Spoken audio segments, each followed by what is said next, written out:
Hello, everyone, and welcome to another short video on our own devices. I'm Jean Messier, and in a number of previous videos, I covered the fascinating history of the Viewmaster, the reel-based stereoscope that was introduced in 1939 and is still manufactured to this day. However, the other day I was at an antique sale and I came across an interesting contemporary of and competitor to the Viewmaster called the Colorscope. I thought we might have a look at this today.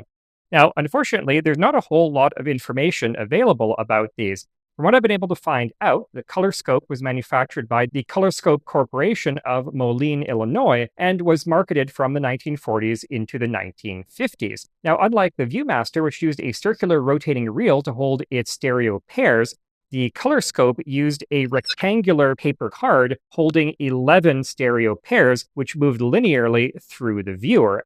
As a result, these are really quite simple. We have a pair of viewing lenses at the back. We have a pair of frosted diffusers to allow light in to illuminate the photos. And, well, that's about it.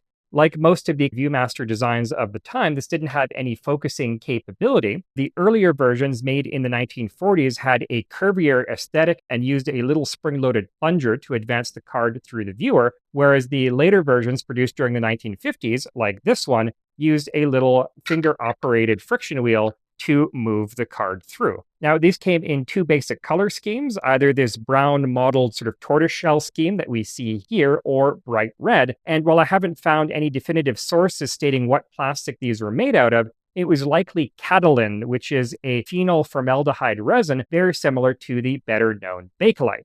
Now, these were sold in box sets, some of them quite fancy with leather boxes, and just like Viewmaster, were supplied with cards covering all sorts of different subjects. And the assortment that came with this particular unit has things like U.S. national parks, including Yosemite, the Black Hills, and the Grand Canyon, views of the interior of the Smithsonian Institute in Washington, D.C., wild animals from around the world, and scenes from the comic strip Bringing Up Father, which debuted in 1913 and incredibly ran until the year 2000. Now, in addition to these handheld viewers, Colorscope also made a tabletop version with an integrated electric light source, as well as something called the Chief Penny Peep Show, which was mounted in a metal box and contained a standard 11 stereo pair card stretched over a rotating drum, which was released when you dropped a penny into the machine.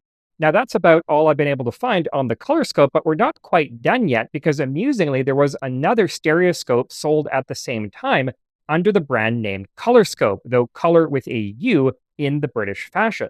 And these were manufactured by Standard Camera of Birmingham, England, best known for their Conway series of box cameras, as well as the Robin Hood stereo cameras. And just like their American counterparts, these were very simple molded plastic products, though they were a little bit sturdier as they were built around a metal base plate.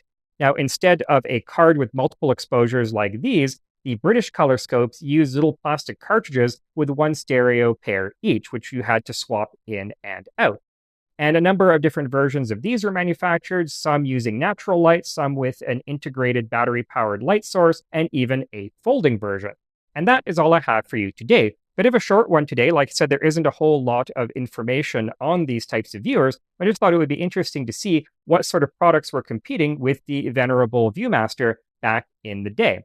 Anyways, thank you so much for watching. I'll see you next time in another video where we'll look at yet more stereoscopes and other fascinating devices just like these. Until then, I'm Jean Messier from Our Own Devices. Have a great day.